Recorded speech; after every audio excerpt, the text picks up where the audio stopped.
So we're going to start like we always do. What have you been playing this week, Mitch? Just R6, Rainbow Six Siege. Literally just been playing that, to be honest. Fair enough. I haven't really been working some really long days, so I really haven't had time to play anything else at the moment. Fair enough. Well, I've been playing a mixture of games, actually. Played a bit of Rainbow Six Siege with on a stream. We had it on Saturday. I've been playing AFK Arena on my mobile when I got downtime. Oh, yes. It's a pretty addictive game. It is, yeah. I have been playing a lot of that on my phone. And I've also been playing Maneater because it's free at the moment on PlayStation Plus. Which, if you don't know what that is basically a big shark game where you go around killing people for the fun of it. Pretty fun.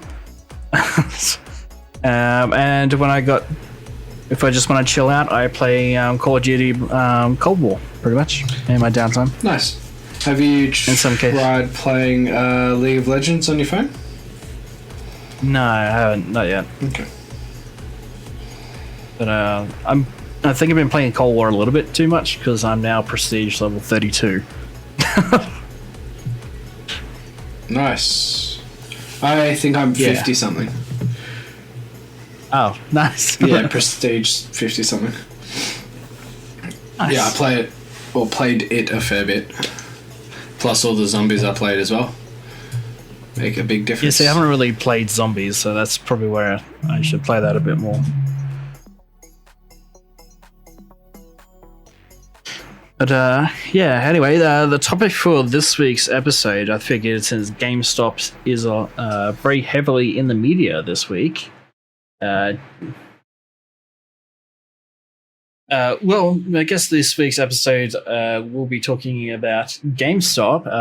In case you didn't know, GameStop is very heavily in the media all of a sudden, thanks to a lot of Reddit users who have decided to push the stock market up by investing in the stocks of GameStop. It's pushed it up to about 1,000%, which is insane. Which means GameStop is now looks very profitable on the stock market right now. So I guess it raises the question of GameStop was pretty much on its way out and kind of almost dying at this stage, and people have been saying it for quite some time that GameStop is on its last legs. So I guess I wanted to talk about whether or not GameStop will be around in the next few years. What would it take for them to survive? Or is the idea of trading old games for new ones just dead now? Like, does anyone still trade in old games? And just wanted to know your opinion on it, Mitch. So I guess we'll start with what do you think GameStop needs to do to survive? Well, what do I think GameStop needs to do to survive? I don't know if it can.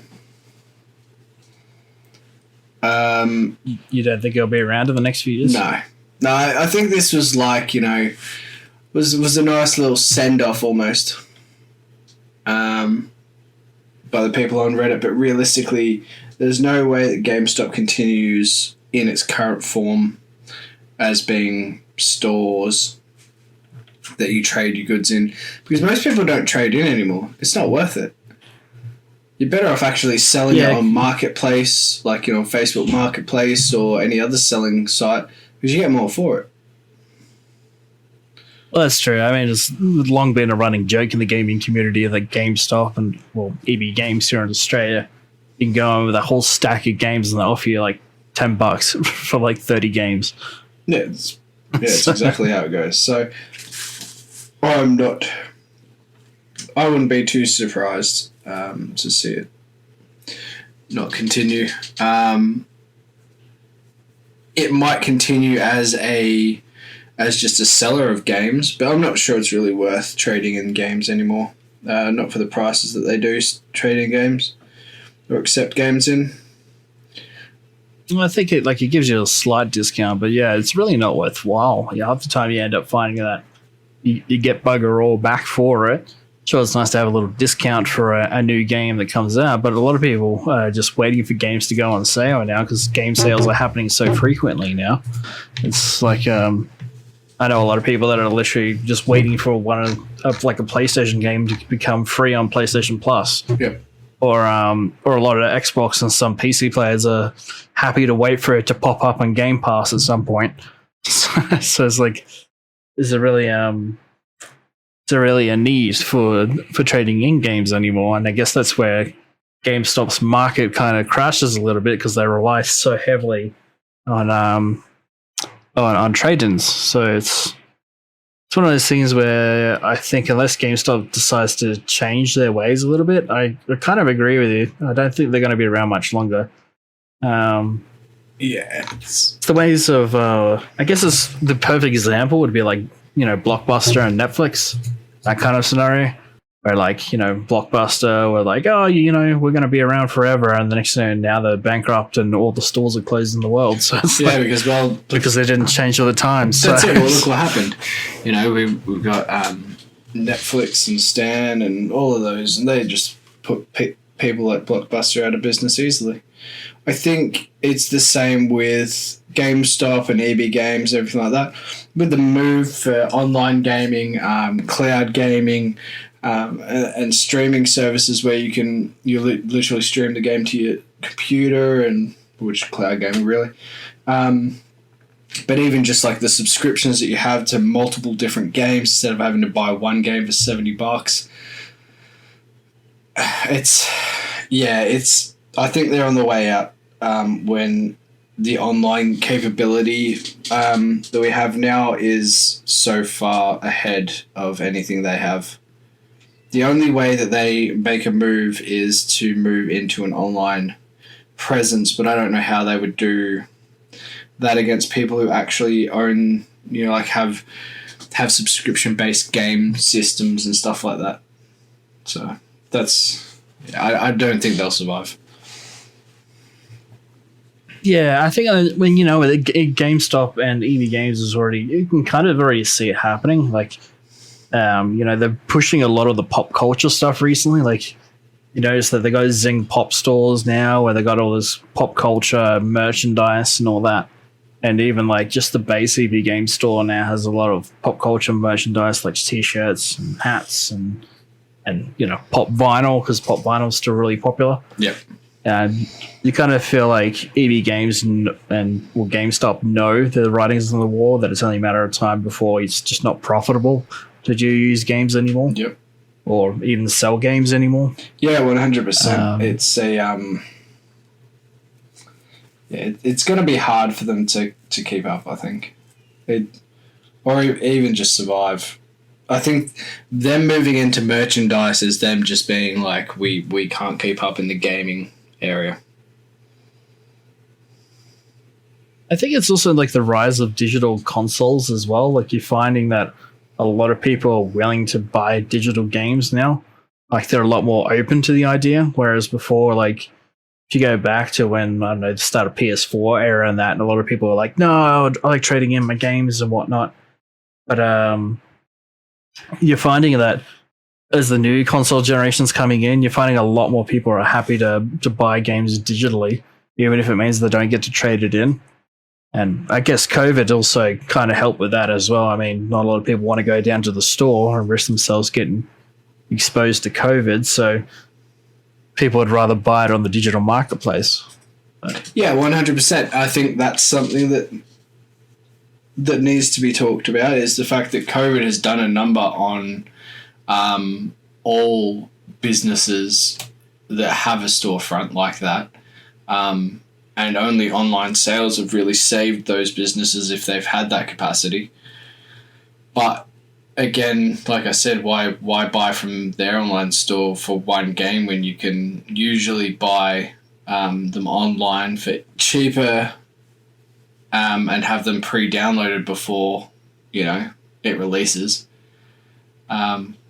or buy it in a subscription with like 50 other games. Yeah, that's true. I mean, to get into, well, yeah, Xbox Game Pass is a perfect example as well. I kind of feel like Xbox Game Pass is like the Netflix of the whole thing, and GameStop's becoming the Blockbuster of kind of scenario. Oh, 100%, man. 100%. And I think that's the problem, as well as like, all the cloud gaming stuff that's going to be coming in soon. It's really going to put the final nail in the coffin of these kind of companies. No, that I kind of think like, if cloud gaming really takes off and actually works properly, it might even get to the point where, you will get consoles that are literally just streaming games from now on. Like, they don't have a disk drive, they just stream. They're just a hub that streams games. Or it might even get to the point where you don't even have a console anymore. It's literally just jump on your TV, you pick up a controller, and it streams directly to your TV. Hell yeah! Well, that's possible. It wouldn't be too hard to build a console into the back of a TV. It might be a little thicker on the back edge, but I think most people would be like, "Well, yeah, sure."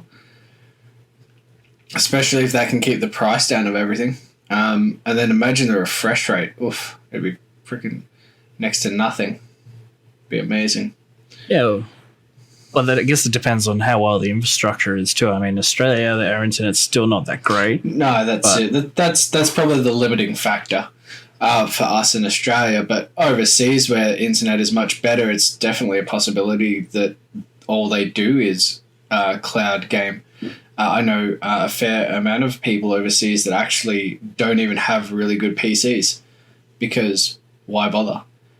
They can stream a brand new top of the line PC virtual setup onto their old school computer, and it works just fine because their internet capabilities are to handle it. It's insanity. Yeah, well, that's it. Like, it's like you kind of feel like the future of gaming is pretty much going to go to streaming services. Like, it's going to get to a point where, like, and I think Microsoft are already aware of it, with them releasing Project xCloud and Game Pass, that they're already kind of aware of where gaming's heading. And that's why I kind of feel like their whole stance on, like, whatever Sony's doing, it doesn't matter because we're already ahead of the game, Yeah, that's it. They feel like they're just like, whatever. Everything that's thrown at them, they're just like, yeah, bad press, so what? They just don't seem to care. Which is good and bad, I suppose. But it's... I'm not sure where it goes from here. I would hate to see everything go streaming, because I enjoy building computers, but I can also understand that it might go that way. So,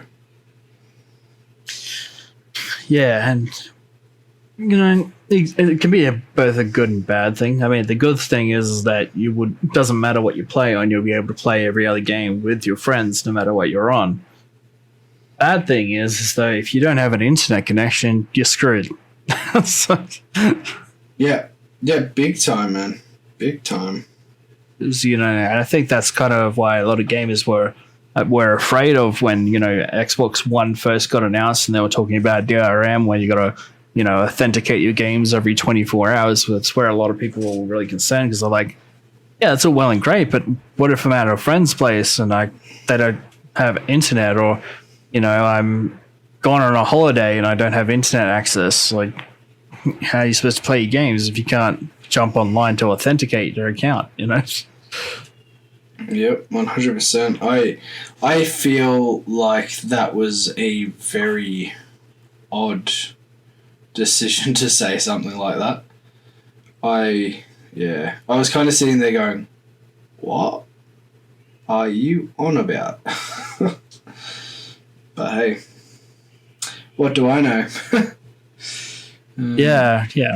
And, it could have been a good policy at the time, but, the fact that they didn't explain it too well, and, people were like, I don't want to have to be going on the internet to play a single-player game. Why? Yeah, 100%. Like, why would you want to? You wouldn't want to. There's lots of times, like, you want to just play a single-player game without having to log on to the internet, and that's fair enough. I get that. It allows, usability of whatever machine you're on. So, like, you can take it and go wherever with it and play wherever. So I get that. But it also does keep your machine more safe from hacking threats and stuff like that, which most people are just like, I'm not worried about that at all. So, I suppose if you put it into context, it'd be like you're going down to I don't know, say JB, for example, because, I work there. But anyway, going down to JB to buy a movie off the shelf and then go to watch it. And then it goes, oh, you can't watch this movie because you've got to have internet access for this Blu-ray player to talk to the internet to authenticate this disc. Yeah, see, like, that wouldn't surprise me at all, though. Yeah, I wouldn't surprise if they tried to do that. Nothing really surprises you after a certain amount of time, I think. You're just like, oh, really? Okay. I think because of the rise of, like, streaming services and stuff like that, it's starting to get to the point where it's possible, like, companies could do that now. Like, they go, oh, you want to watch our movies? Like, you buy a disc, watch your movies? Yeah, that'll be $2, please. $2 a month to watch this movie. It's like, yeah, 100%. Yeah, it's frustrating, I think, because you kind of sit there going, well, what's the point? They just make it. Sometimes they make it too complicated for what it needs to be. So, I was reading an article the other day about GameStop or EB Games in general, and they were talking about how the way GameStop works is that they try and push used games to customers because they get a higher percentage of profit by selling traded-in games than they do selling new games. So they worked it out. It was like 15% cut whenever they sell a new game. But if they sell a used game, they get 30% of the cut. So it's far more profitable for them to sell a game that's used than to sell a new game.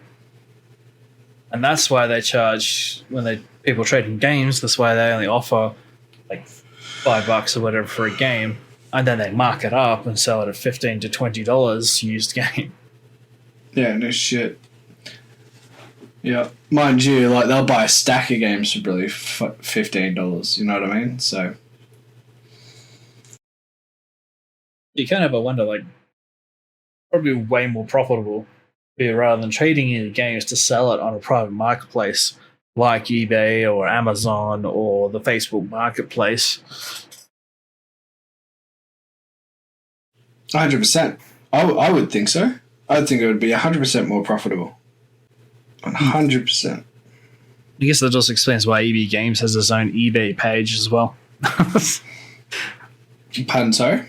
EB Games here in Australia has its own eBay page. Oh, does it? So they actually sell stuff on eBay. Yeah, that makes sense. That makes one hell of a lot of sense. Which is understandable. Like, I get that. Well, you got to cover all your bases, I suppose. And as a business, you got to learn to, be open to other platforms to sell your products. Yeah, 100%. I think not only does GameStop or EB Games sell used games, but they also sell used consoles. So I guess the other question is if consoles, would consoles still be around in the future? And if they are, do you think GameStop will still be buying old consoles? I don't know. I think it'd make sense for them to. I do think it'd make sense for them to. It's definitely worth their time to keep buying old consoles. I'm not sure it's the best way about, I don't know how much the markup would be though. Like, I've never traded a console in, so I actually wouldn't know what the markup would be on whether or not it is a good idea for them to do it or not. But or how much people get for trading one in. Have you ever done it? Yeah, actually, when I purchased my PS5, I traded my PS4 Pro in for the PS5. Now, at the time, there was a special promo, and because I'm level 4 at EB, I had Oh, la-di-da. want to be level 5, but they won't send me the invite, bastards. If you hear that, EB, send me a level 5 card. Anyway, He's salty, guys. He's salty. they gave me 25% trade-in bonus for level 4, so I traded in my PS4, and I got $399 or something for it, which is not bad considering it's a console. It's like, well, PS4 Pro came out in 2016, I want to say. I think it was 2016 for the PS4 Pro. Because it's one of the original PS4 Pros when they first came out. Oh, yeah. So, yeah, I sold that for $399, I think it was trade-in, for just that console. And then I traded a whole bunch of other stuff in too, but essentially by the time I finished trading everything in, the PS5 was literally pretty much free, really. Wow. That's pretty good then. Yeah. Because I had a ton of games. Oh, I traded in Xbox One S as well because I wasn't using it. It was like, it's just sitting there collecting dust. I'm not using it, so I might as well trade it in as well. Yep. Oh, interesting. Yeah, because I've never traded in a console because I keep most of my consoles. I find that I like to collect consoles, so I'm not sure. Definitely not worth. It'd be worth it if they can get it for a good price, I suppose. Yeah. I mean, it's worth it if you get a good price to trade it all in. I mean, by trading in my PS4 Pro and my Xbox One S, it was like, ended up being like $600 and something or something. I traded in some games and that, and by the time I finished trading all my shit in, they were like, oh, you've actually got more than what the console's worth. Did you want... Oh, because I had a $200 deposit, that's right. Yeah. Because you had to put a deposit down when you pre-ordered it.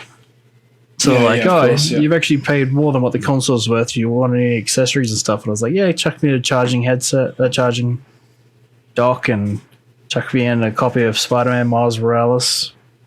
And so I essentially like paid only like, well, I guess you could say $230, I guess, because $200 deposit and $30 extra. Yeah, for sure. For a PS5, so I was like, fuck yeah, happy with that. Yeah, that's pretty crazy. But that's good as.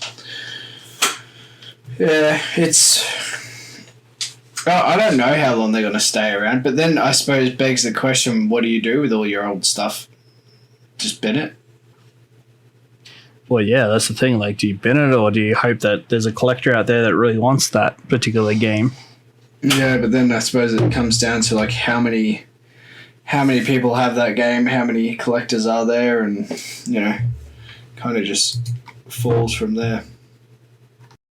Well, that's the thing. Like, there's a lot of old games out there, and you can only hope that a collector out there is actually looking for that particular product. But I mean, the only other places you could really take your games to, I guess, would be like Cash Converters or CEX or something like that, or JB if they keep taking trading games. But yeah, who knows? Oh, JB does. Yeah, we do. JB does trading games. Yep. Oh, true. You would probably be the continuation then, I would reckon, because I don't think they'll last long. But whereas JB has way more entertainment overall, so makes sense. Yeah, I think that's the difference, and that's where I think JB's got a bit of an advantage, because it's not just games; it's like accessories and consoles and stuff. Like, we don't do trade. Well, JB doesn't do trading for consoles; they do it for games. And it's kind of like JB has an advantage because they're tying everything together. They have movies, they have like CDs, they have vinyl, they have computers, fridges. They got like nearly everything. They're like a superstore basically. So I think even if games started going digital, it doesn't necessarily mean that it's going to be unprofitable for JB. Like, it won't be as profitable, but It's not like they're going to walk away from gaming entirely, you know? Yeah, no, I don't think that they ever will walk away from gaming entirely, just due to it being such a big thing. Plus, there's all the accessories and everything that go along with it. Yeah, you know, I kind of feel like, you know, JB sells a little bit more accessories than EB does. Like, you walk into your JB and there's like walls of like headsets and mouse pads and gaming mice and all that, like gaming headsets and stands for them and all that kind of stuff. I walk into EB and there's like maybe one shelf and a glass cabinet behind the desk, and that's it. Yeah, that's it. EB doesn't really have a great range. They have a lot more PC stuff now than they used to, that's for sure. Like, they have a lot more mouse or mice, have more keyboards and things like that, but nothing compared to the stock that JB has available. As well as quality as well. I find a lot of the quality of the stuff in EB is not as great, especially some of the cheaper branded stuff, comparatively rather, to JB's stock. They have a much more wider range and a better priced range as well. But, you know, now it's just sounding like we're making a JB ad. I think EB. Well, I've bought a couple of things from EB. In my charging dock, actually, I've got to take back because it's faulty. But you know, it's one of those cheap brand ones. But I think the other comparison is that, you know, being a former EB Games fanatic like I was back in the day, because, you know, young and naive and didn't bother to look at other pricing of games and shit. It was all about where you got your game rather than how much it cost you. Yeah, exactly, and that's why I became a level 4 EB Games member, because I used to go to nowhere else but EB Games for all of my games. Yeah, and they give you a card to make you feel special and lull you into a false sense of achievement. Yeah, and I was a sucker for like collector's editions for certain games and stuff. So, EB Games was pretty much one of the only places that had like really good collector's editions or really awesome looking collectors. They actually, that is very true. They were the best for getting your collector's stuff. Collector's consoles and game packs, they were the best for getting it through back in the day. So that's fair. Yeah, because Battlefield 3 came out, which, you know, is still one of my favorite games of all time. They had the collector's box. They had like a little what was it? They have a collector's box. You open it up and it had like the Battlefield 3 limited edition. I think it had like a dog tag and something in it as well. Like, it was pretty cool. I sunk a fortune on that thing. but yeah, they had really cool collector's editions back then. And, you know, I was a sucker for that kind of thing. So I didn't know anything else. But, you know, I'd be that sucker that was paying like $99 for a game, you know, when JB or Big W or Target or something was selling it for like $69. But I was willing to spend that extra $30 just because it was at EB Games, you know.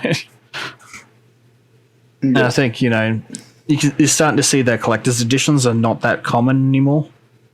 Like, there's the occasional collector's edition that pops up every now and then, but they're nowhere near as popular as they used to be. Like, no, like back in the early like 2010s, around that era, like there was collector's editions for practically everything. Yeah, but they actually had good stuff in them. Yeah. Do you know what I mean? Like, they came with usually like a statue. They came with like a map of the game. Like, you know, you got extra, not just extra physical stuff, but extra in-game stuff. Now it just seems like you don't get too much for your money anymore. For collector's gear. Yeah, well, that's true. Like, back then, you know, had cool, like, what was it, Watch Dogs I bought, and it came with the actual face mask for Watch Dogs and the hat, and the Aiden Pierce statue and all that, and it came with really cool content in the game as well, so it kind of made it worthwhile. Yep. Yeah, no, I think, yeah, who knows? Like, it also depends on the company, though, that's making it. So, Questionable. Yeah. That's where I kind of feel like, eventually it's going to get to a point where, well, even like Big W and Target and that are kind of pulling away from gaming a bit as well. Like in the last couple of years, you've seen their gaming collection get smaller and smaller. And it's only like really big titles that they're bothered into stock now. Like you walk into like Target or Big W and you look at the gaming section and it's literally just like maybe 2 racks or 2 aisles at most. Yeah. The pain. The phantom pain. I guess Solid 5. Yeah. And but we went on a little rant for GameStop, but yeah. We did. But that's fine because we always go on rants. So what we do. But yeah, no, I think really to summarise for GameStop is it's on its way out. This was a nice little bit of a hullabaloo goodbye to them. But I feel like what really has come out of this is really that people need to understand that when communities like that get together and decide to do something, they do it well. Yeah, absolutely. And, as much as, gamers have a love-hate relationship with GameStop/EB Games, I kind of feel like it will be an end of an era for a lot of people in the gaming industry. Like, a lot of people will be like, oh, well, that sucks, have fond memories of it all. But at the same time, it's not like it's going to be a loss where we're like, oh shit, where am I going to get my games from now? Yeah, 100%. I think it's definitely an end of an era. I agree with that. It'll be weird without it, especially like, you walk through the shopping centre, there's always one there. You always have like a quick browse. Games at every corner. So that'll be weird. I agree. I do agree about that. I saw a interesting meme that got made. It was like the stock market had no idea how efficient all of us gamers were, but we've been preparing with our World of Warcraft raids for years. It's like, that's fair. Yeah, I could also see like a lot of electronic stores picking up the slack as well. Like if GameStop finally went under, I'd imagine like people would start going to retailers like, I don't know, Big W, Target, or electronic stores like in America, like Best Buy or Walmart or something. And here in Australia, going to like JB or Harvey's or Joyce Main or something like that to start getting their gaming gear. Yeah, 100%. I think it's going to be different when they close. I'm not sure. I don't know though. I agree, but I don't also disagree. Yeah. Like, I feel like they've got to be careful the way they do it though, because look at like Dick Smith and that. They all shut down pretty quickly and places like that. So they became an online only retailer. Yeah. So maybe they might just continue like that, but yeah. So do you think they'll transition to online only sales? I think so. I think that's the only way forward for the company. Well, they've already got a vast array of products on their website and on their eBay page as well. So I can see that happening. I can see them transitioning to an online retailer only. 100%. And, I can see them changing to online retailer for games and consoles and whatnot, and then having Zing as their main storefront. So, like, if you're going to trade in a console or something through the website, you have to go to Zing and add it in there or something. Yeah, see, that's smart. Yep, 100%. That could be their intake outlet kind of thing, or their intake items, and then they're also like selling that merch that everybody loves through the Zing stores. That'd work well. Look at that. Okay. We just came up with a business plan for them. We're good. I think it was I think it was Chermside. I went to the shopping centre there. And I went into EB Games, and rather than having Zing and EB Games separate stores, it was literally at both the Zing and EB Games store. So the store's a little bit bigger than normal. Yeah. And they just have like one centered desk that says Zing and EB Games. And they have like all the pop culture stuff on one side and all the game stuff on the other. Like I could imagine maybe Zing turning into EB Games store, and they just have like 2 shelves of games and consoles, and then everything else is just all merch. That's hell yeah. Like, I could see that happening. Like EB Games, like the department stores just shrink and turn into Zing stores. There's just all merch.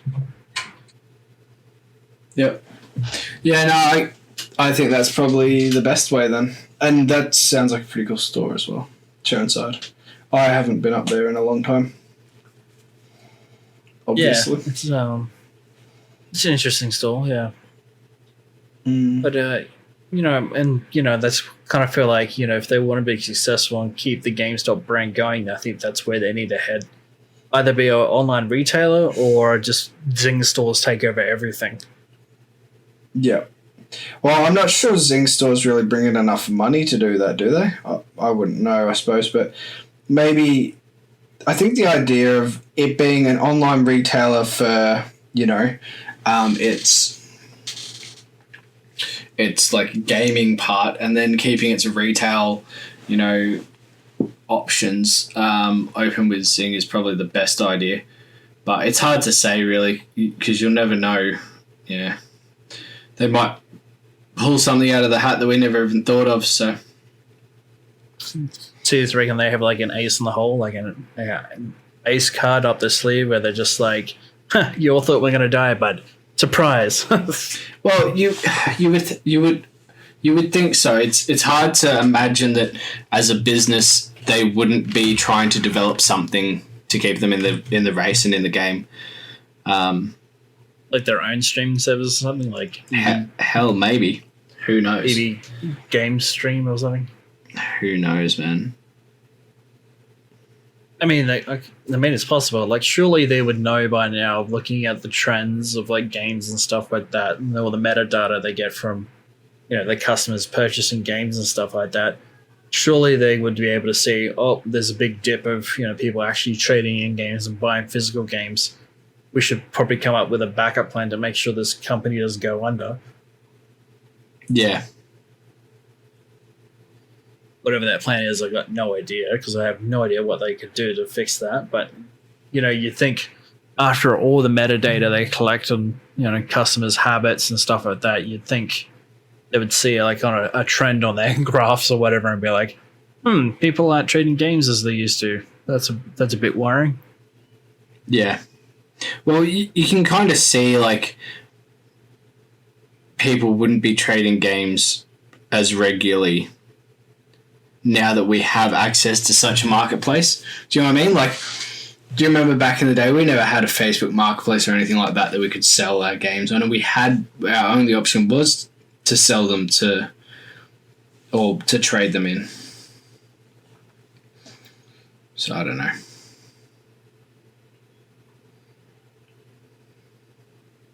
Yeah. I don't know. I think they either need to change with the times or come up with the strategy of surviving, because I mean that's kind of where retailers like Harvey Norman, Joyce Spain, and JB and that kind of have an advantage, because they're not just one particular thing; they're a mixture of everything. So people are going to go to the store and they're going to go, oh, I want to buy the new PS5. Hang on, while I'm here, I might actually get a new TV, and then I might get a power board and get a gaming headset and get this and that and that. Where you go to like EB Games and like, yeah, I want to buy this game. Oh, and I might get that little controller there. Oh yeah, cool. And that's it. yeah, it's kind of limited as to what you can actually get. Yeah, 100%. But it'd be a bit hard for them to kind of change face now, like, because then it'd be like you're already a gaming, like, you got gaming and everything like that, but what are you going to go into? You know what I mean? So without going to an online service like, you know, like a streaming thing or something, I don't see how they could keep up, because otherwise they'd be in direct competition with people like JB and stuff like that, which everyone goes to JB because, you know, it's JB. Mm-hmm. So I don't know. Yeah, it's hard to say what's going to happen for sure. I'm still putting my money on the fact that they've either got an ace up the hole or they disappear. Yeah, which will be very sad. It'll be like Blockbuster memories all over again. When we found out that Blockbuster was closing, we're like, oh, all the memories. But then we think about it. When was the last time I went to a fucking Blockbuster? Like, yeah, I went to a Blockbuster as a kid because it was the only place we could get movies we wanted to watch, and now they're on every goddamn channel. Yeah, exactly. So it's I thought about it too. I was like, when I first saw Blockbuster was closing, I was like, oh man, that sucks. Many fond memories. And then I thought about it and I was like, I haven't been to a Blockbuster in like 4 years. Like, yeah, I know. It's because like all the streaming services came out and YouTube as well. Like, you know, it's. But we used to go to Blockbuster as a weekly thing. Like, it was a bonding thing with my dad, because my dad would take me in there and we'd flick through the covers and look at the back of movies and you know, go, oh, this looks kind of cool. Can we get this one, Dad? And like, can we watch this one? Yeah, let's watch this one. That kind of thing. And Dad would, you know, spoil us and buy snacks while we're there, and we'd have like a movie night, that kind of thing. And then, you know, we kind of used to do that. We'd go to the video store every now and then just when we want to watch something. And then, like, you know, Netflix happened, and then it was like, oh, never have to step into Blockbuster ever again. Yep. Yeah, it's disheartening though, because I remember that and I was like, oh, Blockbuster, and same thing. I used to do it with my dad, and it was like, oh, shit. I worked in one of the last rental places down here, actually. Yeah. Before it closed down. It was busy as hell too when they started closing down, because everyone wanted to get in on the nostalgia with their kids.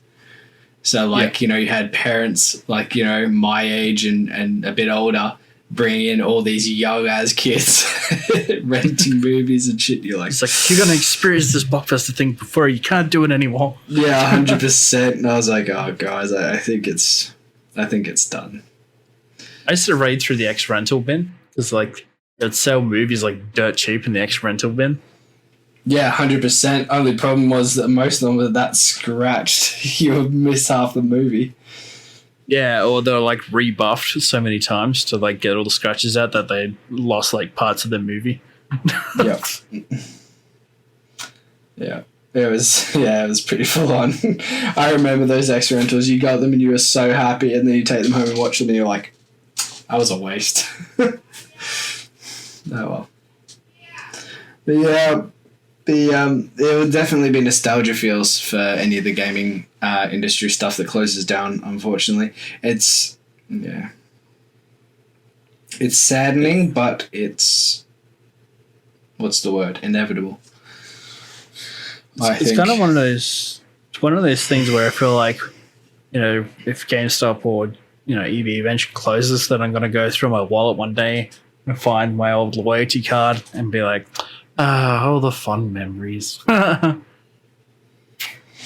Or like find an old game that I've just had laying around and see an EB Games sticker on it and be like, oh, I remember when that was a thing. Yeah, 100%. Yeah. Yep. I remember, what did I trade? Last thing I traded in. Just trying to think. Oh, it was a rotation game. So you had a group. I don't even remember what it was called. I know it had an orc in it, and that was about it. It was that long ago, I can't even remember what game it was. It's for the Xbox 360. Had an orc in it. Like, it was a solo orc game? Like, yeah, kind of, yeah. Yeah, it was single player. Cameo? Is that what it was? No, it's like you had like a thing where a wheel where you chose your attacks during the time thing. Oh, okay. I'm not familiar with it. Yeah, I can't remember. It did not do well. on the ratings. Is it a stealth-based game or? Maybe. I can't even remember, bro. It was like an Xbox 360 game. Oh, okay. It's interesting like that. It's like, yeah, I don't know. I mean, I think what would really do well is if like Sony or Microsoft come up with a way of trading in digital games. Like that'd be pretty cool. Yeah, that'd be so hard though. Yeah, I suppose because there'd be those dickheads out there that are like hack a digital key or something and then trade it in and getting free money off them. Yeah, 100%, man. 100%. I don't think that'll ever happen. Unless they can figure out a way, like a system that like authenticates the keys properly and like makes sure it's genuine. But I can also see like many people like just using like a key gen or something and then just making their own game key and be like, oh, I actually purchased this game and getting a refund, and they didn't actually buy the game at all. It was a pirated version. Yes.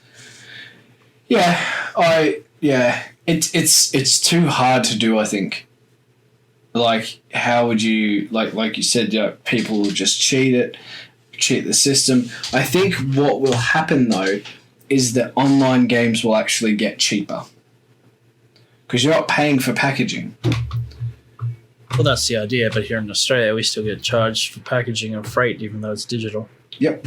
It is ridiculous. It's the same as, well, like for instance, our car market over here, we get charged an importation tax on vehicles that aren't made here because it was supposed to help the industry here.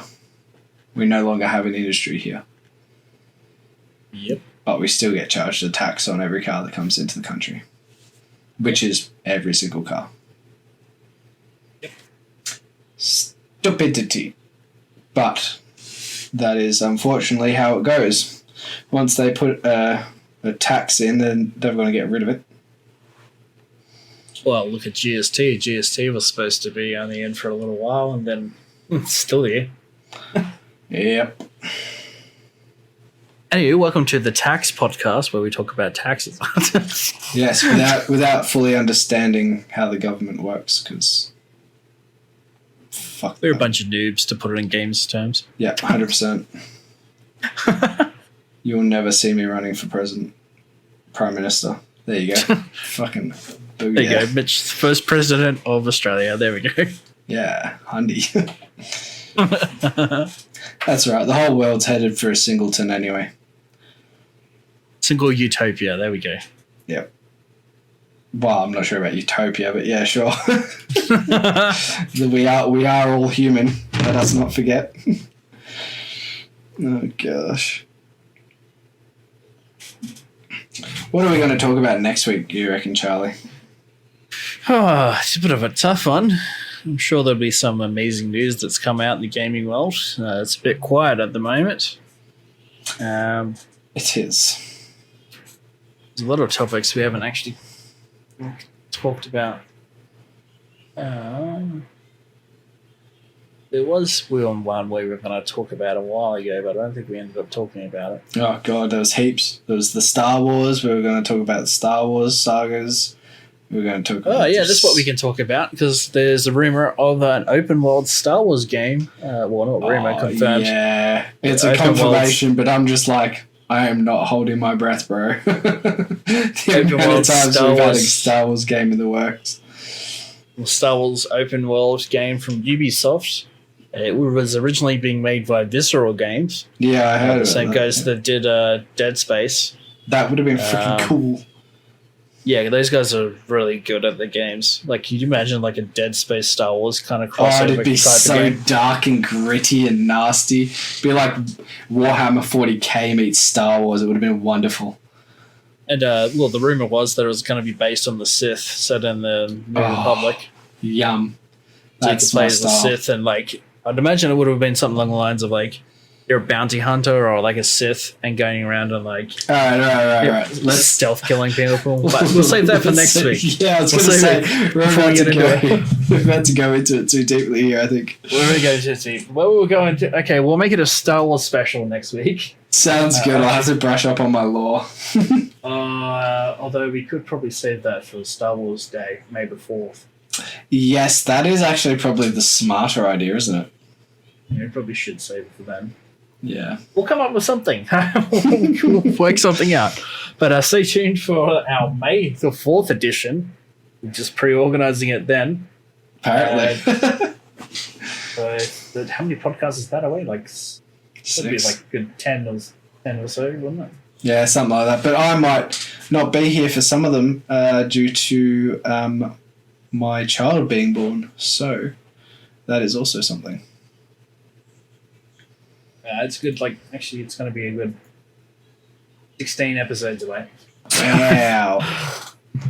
Hopefully, if this continues to go weekly, it'll be 16 episodes away.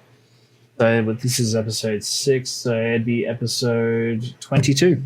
We'll be talking Star Wars Celebration. Quick math. Yeah. Which we could actually maybe get Carly on there because she's a bit of a Star Wars nut, and I think she'd be quite happy to talk about that one. So definitely, let's see how that goes. Definitely. But yeah, in the next few weeks, Mitch might be a little bit busy, so the podcast might be having some surprise guests pop in the next few streams. Next few podcasts. I keep calling it a stream. We live streamed last night. This is not a stream. He's stuck in the streamer world. I'm in the stream mind. So stick around for that. So the next few podcasts, we'll try and get Mitch in when he's available. But if we can't, we'll have some special guests popping in every now and then. In the meantime, I think we might wrap it up a bit early because I think we don't really have much to talk about unless you got anything to add about this whole topic.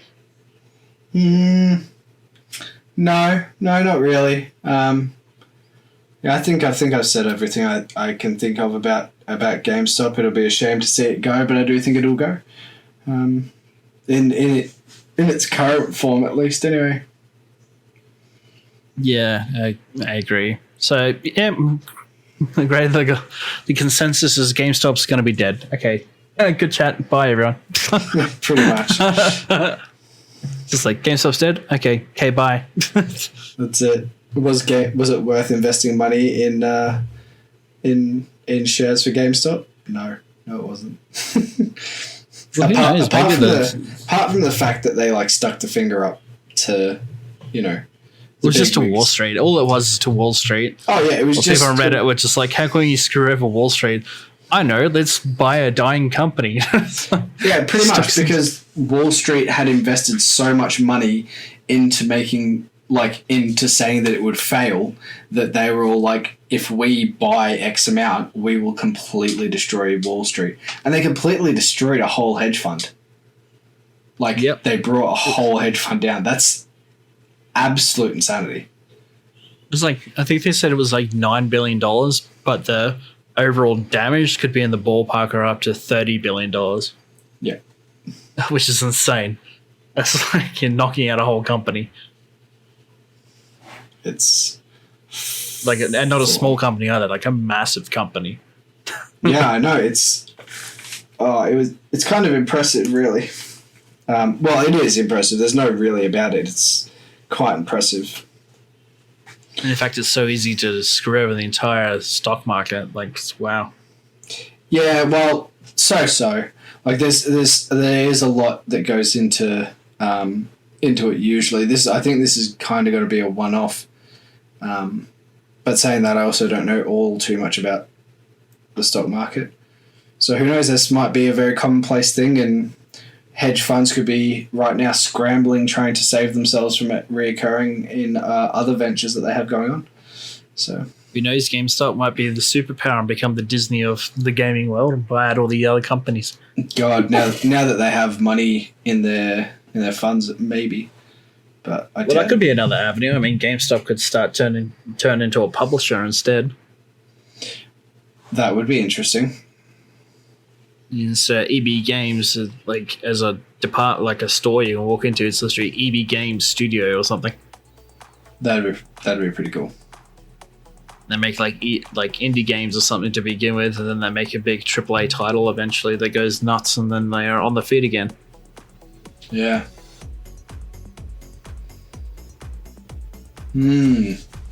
Some food for thought, but yeah, I think we'll wrap it up there anyway. Thank you so much for joining me, Mitch. No worries. Thank you for having me, as always. And yeah, I've been Charlie. I've been here with Mitch. We're wrapping up the Gamer Show. Be back next week for another episode of the Gamer Show, and be sure to give us a follow on all our social medias. The Gamer Show is live on Apple Podcasts, Google Podcasts, and Spotify, and Amazon Alexa and Buzzsprout. So be sure to listen to it there. Give us a follow for weekly episodes, and yeah, be sure to check it out. Our Facebook page as well at NeoAia, that's NeoAeia, where we update it with the latest in entertainment and gaming news every single day. And we provide you the gaming news over our YouTube channel, that's NeoAia, NeoAeia on YouTube, for our weekly live streams on both Twitch, Facebook, and YouTube on Tuesdays and Saturdays. Yep, without further ado, we'll see you on the next level. See you later.